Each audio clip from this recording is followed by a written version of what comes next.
À la une, le malaise des policiers. Leur syndicat rencontre le ministre de l'Intérieur, Gérard Collomb, ce matin. Depuis le début de l'année, 46 fonctionnaires de police se sont donné la mort. Nous sommes en duplex avec Yves Lefebvre, secrétaire général unité SGP Police et Faux. Bonjour monsieur.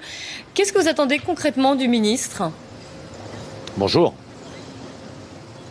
J'attends un énième plan de lutte et enfin efficace contre les risques psychosociaux pour qu'on puisse enrayer, je dirais, quasi définitivement, parce qu'on sait malheureusement que le risque zéro, on ne l'atteindra là non plus jamais.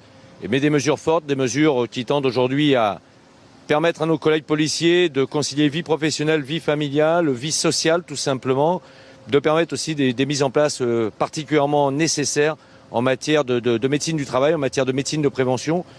Seuls les psychologues ne pourront pas tout faire, ne peuvent pas tout faire.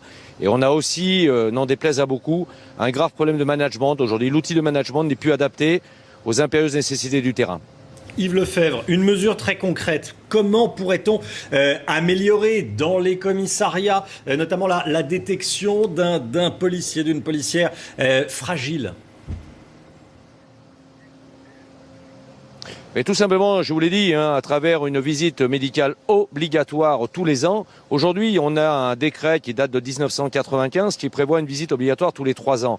Nous, on considère que c'est largement insuffisant. Aujourd'hui, il faut mettre dans la boucle avec une obligation d'une visite médicale par la médecine du travail, tout simplement, avec des praticiens qui ont été formés, qui ont encore été formés hier après-midi, à la détection de risques de dépression parmi nos collègues, quel que soit leur corps, quel que soit leur grade.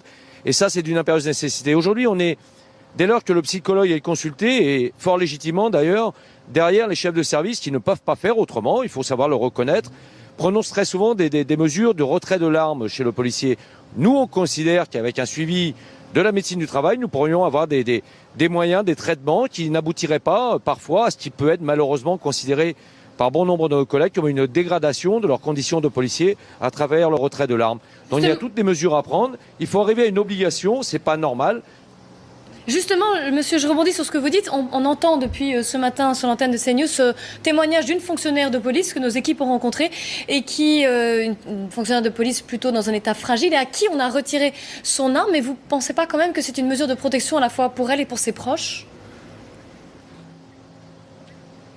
Mais oui, effectivement, c'est une mesure de protection. Mais ne pensez-vous pas qu'avant d'arriver à cette mesure, le suivi par un médecin du travail formé pour détecter les troubles psychologiques de mes collègues pourrait peut-être ne pas arriver à cette mesure extrême. Il y a parfois des cas, et bien évidemment, qui s'imposent. C'est d'une impérieuse nécessité parce qu'il y a danger pour le collègue, il y a danger pour son environnement, il y a danger pour l'institution.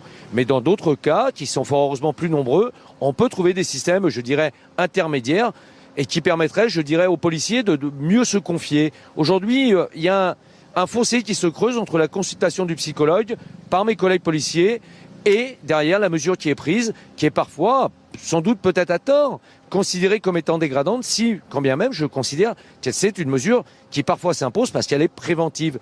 Mais il n'y a pas que ça aussi, il y a le temps du travail des policiers qui est aujourd'hui à mettre absolument avec Gérard Collomb sur la table. Vous savez, un policier, il est policier 24 heures sur 24, même quand il est en repos, et peu de repos d'ailleurs au demeurant, plus de 25 millions d'heures supplémentaires à l'horizon de fin décembre 2017.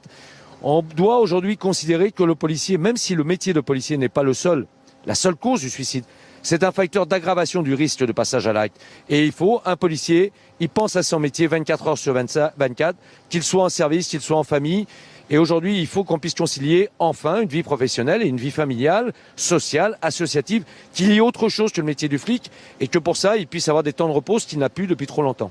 Merci beaucoup Yves Lefebvre d'avoir été en direct ce matin dans la matinale CNews avec nous. Et vous allez rencontrer donc dans quelques minutes le ministre de l'Intérieur, Gérard Collomb. Merci à Pierre-François Altermat qui signe les images de ce duplex.